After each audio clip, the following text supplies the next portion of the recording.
Alrighty, it's another beautiful day. We're drawing another beautiful object. This is the second video in this series, so if you want to find the first one, just change the 2 into a 1. Change the 2 into a 1. Yeah, there should be at least 2 more in this series, so as they come out, you'll be able to find those ones too, relatively easily at least. That is my hope and the idea. Today, we're drawing this beautiful piece of Bristol glass, specifically using a ballpoint here. The ballpoint is a really interesting thing to draw with. There's a lot of different potential techniques. It's an oil-based ink that is applied using this tiny little ball that rolls around, and that gives it a very distinctive character. And there's a lot of quite interesting stuff that we can do with it. It dries very quickly because of how it's applied, but there is just a bit of time there that we can use for smearing, and apart from that, I pretty much just should get into it and try and represent this thing as best as I can. This is beautiful. Just like last time, I'm going to be drawing a slightly different angle because you're looking through a camera lens and I'm looking close to the camera lens but not quite at it. The trick to drawing these aren't even perfect circles, of course. But I'm going to start by just trying to like sound out space inside of them. I want to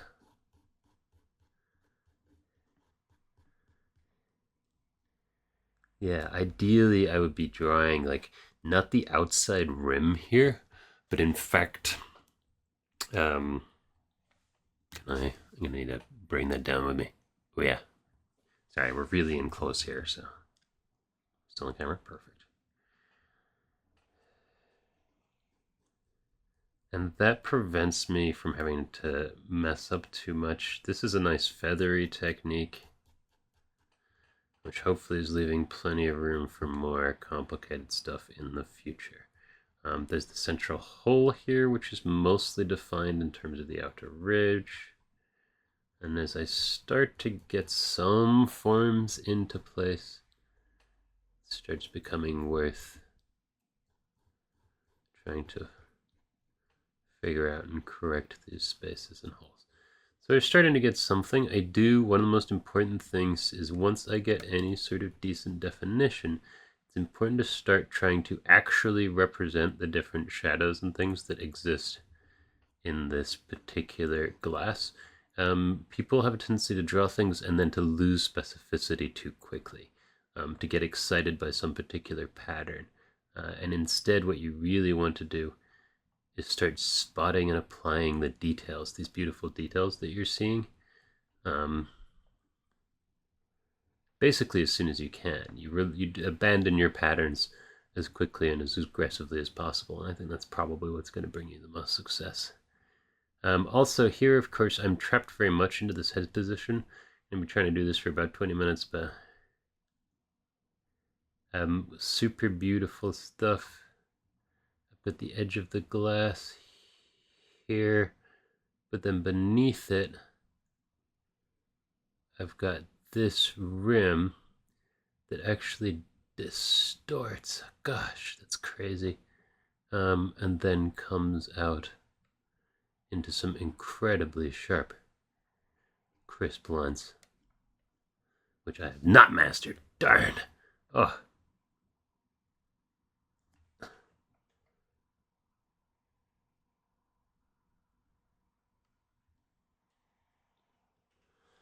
So there, I think I overshot a bit, but my focus was crispness, so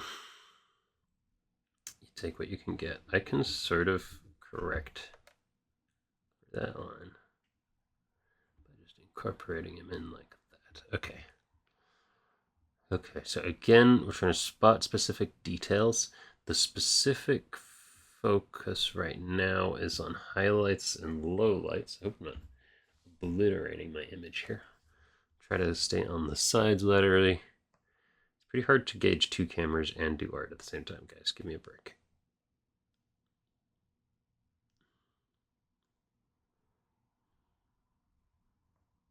Oh, just trying to preserve that beautiful reflection.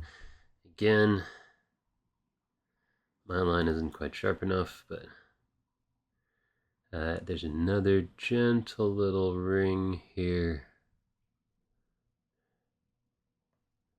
before everything gets caught up in the lip. I'm not going to finish. I'm going to try not to finish drawing of any of these particular lips and concerns. Ideally, this first rim here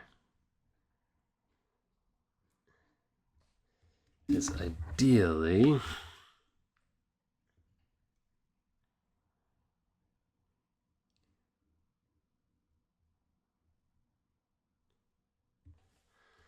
even just a couple good lines could make up for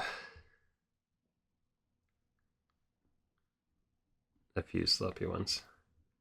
I'm just gonna. There we are. Just gonna try and get just a couple good curves. That's all I'm aiming for here. Don't need that many. And you notice one of the things people try and do with their outlines, they try and connect up their objects too much. We're just like carving away at the canvas here. Ooh. That is so beautiful. You can actually see the reflection, not just of the ring light, and of course of the camera in the ring light. So here's the ring light coming in. You can't just see that, you can also see, that's crazy, my actual hands reflected drawing the piece. And because it's very much white, we start sort of with ink exposure over here and just trying to like rub the tip of this roller ball with just a little bit of loading to get this nice scratchy effect. Partly this is enabled by the type of paper and the resistance I'm getting to the roll as well. Yeah, I really like that. And then, of course, on the other side, a little distorted, but still pretty good, we have the other hand.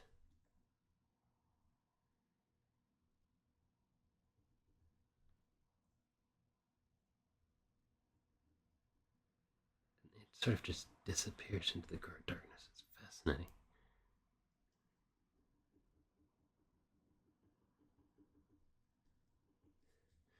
So there we go. Those are intricate reflections. And really pretty ones. And that's part of the reason I think it's important to try and get them on there. Again, trying to keep the head as still as possible for this sort of reflection-based work. It's harsh, you know. It's not great for your back, but you're doing art. What can I say? Sometimes you gotta make a sacrifice. This is very interesting. So this disruption here is consistent in the glass and mirrors on the other side, which means I need to find a way to maintain it. It also has an interesting relationship with this shape over here.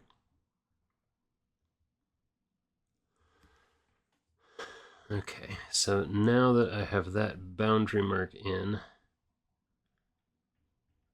I should be able to come down to that, which I did fairly successfully. And then this whole region is substantially darker. I don't want to do that all right now, but I do want to lay a bit of groundwork so that when I come back in the future, it's just that much easier to see where my defining colors and lines have ended up. This over here is another impression of the ring light.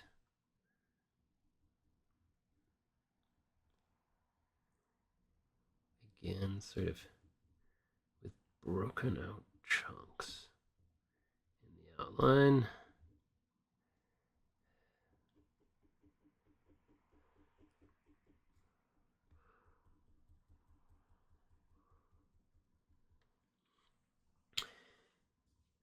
At the 10-minute mark, I'd like to move a little bit faster. but I'm pretty happy with what we've accomplished so far, provided I'm still in focus. Okay. Let us try and undercut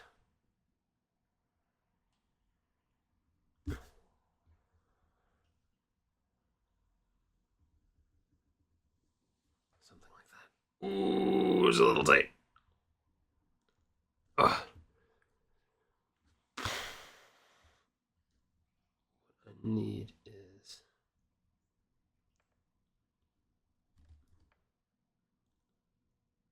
something, a border coming down like that. And then again, we have super condensed this time.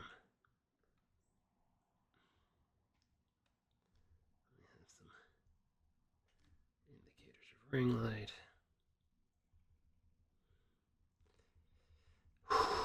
Okay.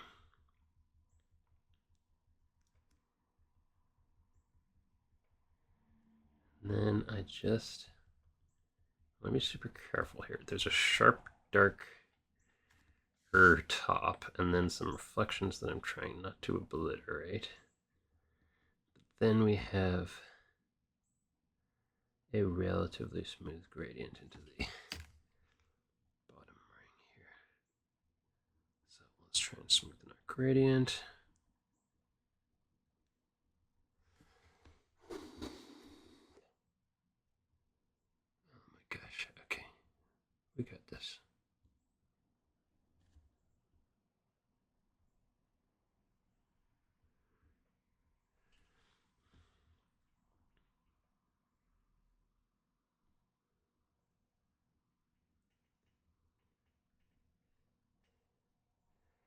That's looking pretty decent. And there is a sharp line there, which is really nice. Because of the paper. Oh, okay.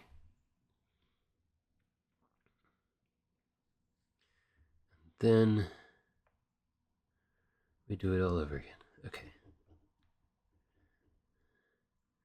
Another ring light followed by another ring light.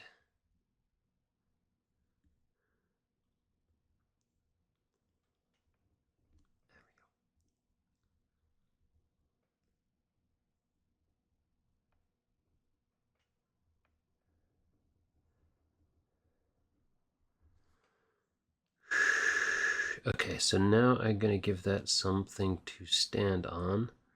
Ideally with the edge here, I have this rimming piece here,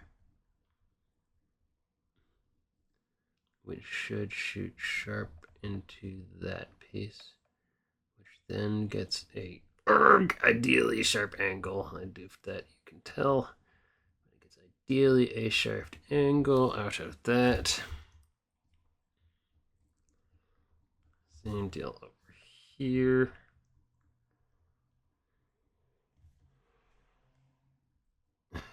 Darn, okay, that's okay. Be good to yourself. Positive self-talk. Really important. I don't think it's important. Try being mean to yourself for 3 years. Okay. It's not a good time. Okay. Not too shabby. Let's get a general outline here because we're starting to move into... Yeah, so this one pops out around here. And this one pops out around here. At least on my view. I'm going to claim that's what's happening. And then comes around to something like that.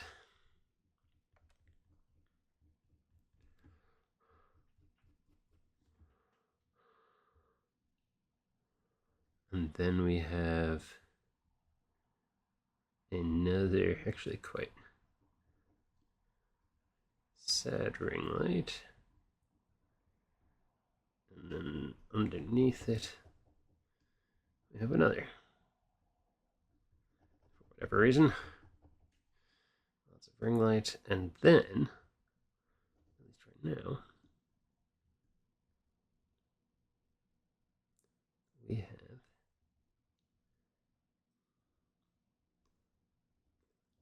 a hand that recedes into the darkness.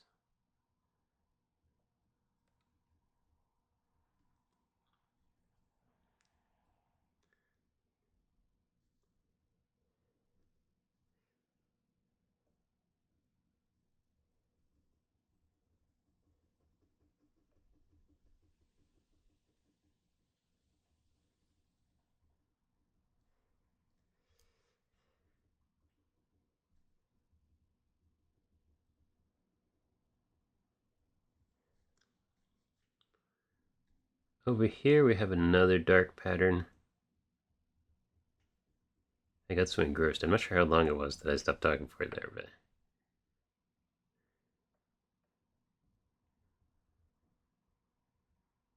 forgot I was on camera. Thought I was just doing art.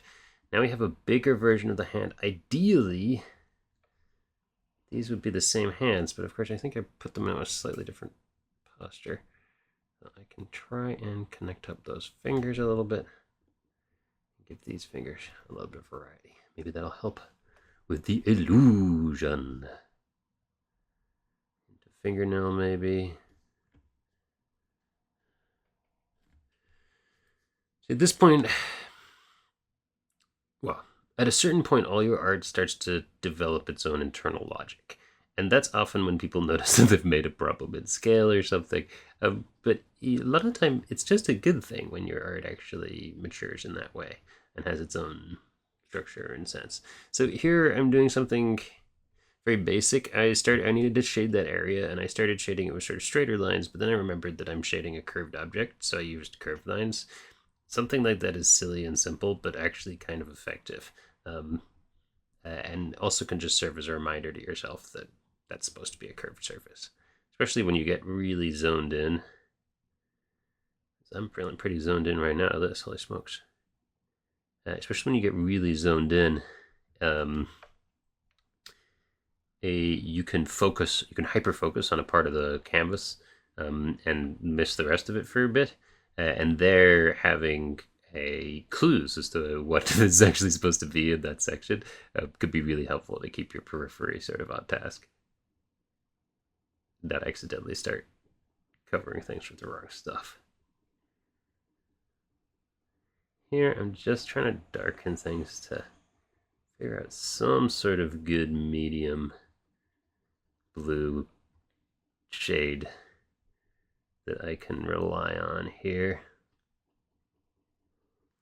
Ideal.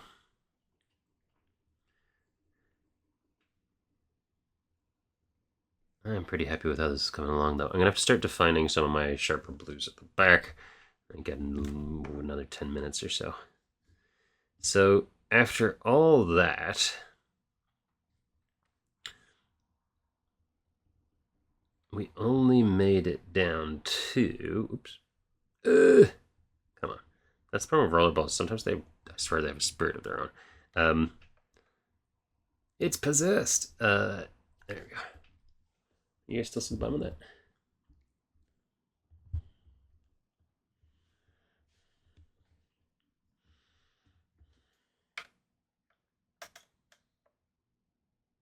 Always a bad idea to move this in the middle of filming, but whoa, vibrate, vibrate. But also always a bad idea to spend a lot of time on something you guys can't actually see. Okay, so here is where the bottom of my glass splits off. So based on all of these different angles and shapes and structures that I've got, wow, it looks way more straight on mine than it does there, but whatever. I'm just saying that's not actually true. No, I'm kidding. It is actually true. Wait, Olivia. Oh no, the deception goes too many layers. I'm gonna start focusing on the bit you guys can see on the camera, I guess. Start giving some definition to the back here. Try and complete this circle in a way that isn't totally controversial or obnoxious. There we are. Not bad, not bad. So now I'm going to come along and try and apply some of the different weights and shades. Going top to bottom. It's about the time I should probably be starting to do that in this picture anyway, because down to our last 10 minutes. I'm going to start by coming along and defining this sharp edge that I haven't even bothered to touch really yet. When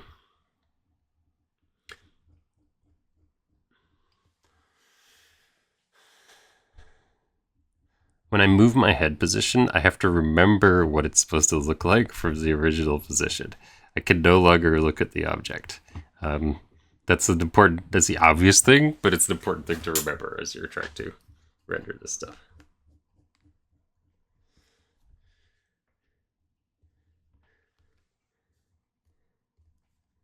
This section over here is a different color. Again, got to keep in mind that I'm dealing with a curved object. Got to try and keep my strokes and curves. And of course, each time the head position moves,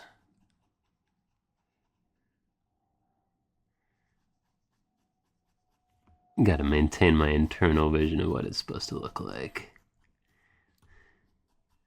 And I think this dark shaded patch continues over here.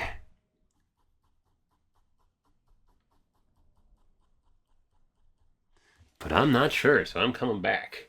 The answer is yes. What's the exact... Oh man, the exact angle changes a lot. The difference is...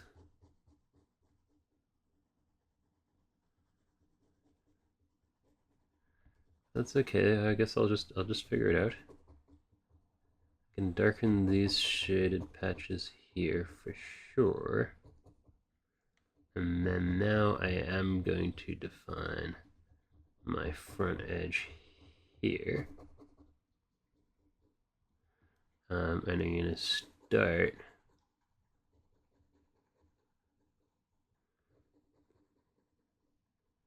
scratching out my sections over here. This is blue glass through blue glass, so it has to be a darker shade. Nice and easy manipulation there.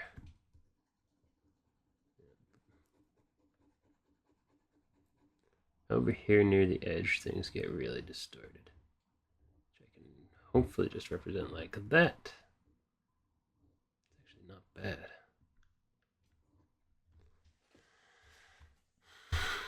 Except it needs to be actually in line with the glass.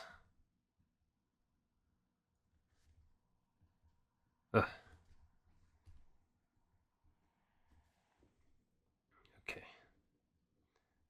I'll come along. Cleanly defined bit. I have my less cleanly defined bit. I gotta fix the shading here to make it consistent. Because it's supposed to be the same sort of value here and here. And then over here, same sort of deal. Actually chip in something like that. And then again, in theory, there's like hands and stuff over here. Man.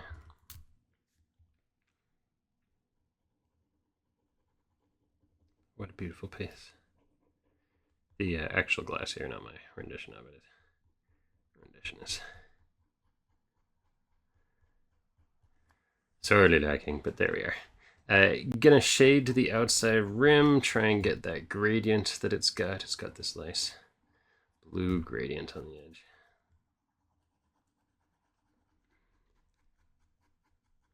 Coming in. Darker ring here.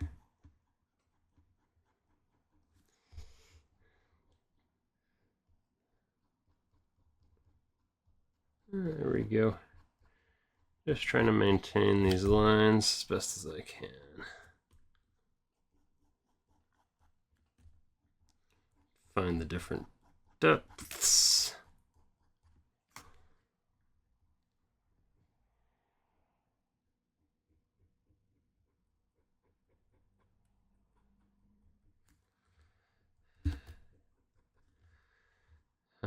Again, I want to so now I think it might actually be time for a wee bit of smudging.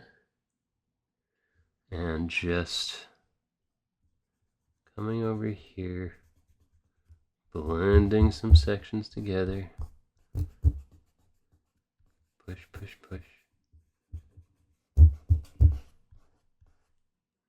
And doing something. So now I'm also starting to think about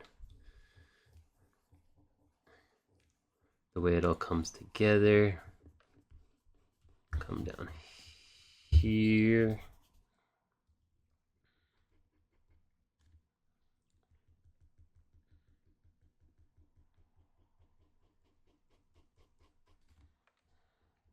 Let's give it some base.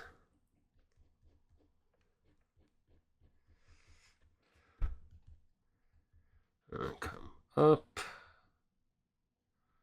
Got our white section here, looking for faint details in it, but most importantly, actually, so that's a little white detail. And the window. Then I need sharp definition on the left-hand side. I'm not sure why. It took a long time. I gotta finish the painting. I can't figure out the particulars right now. And by the same extension, I need to come along here and basically just sort of like remind everything that it's supposed to be glass.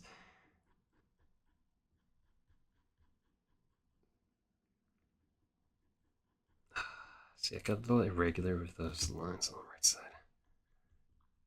That's a little sad. But I need ways to perceive sort of different depths of blue. That's one of the reasons why we're doing that. Right, let's get a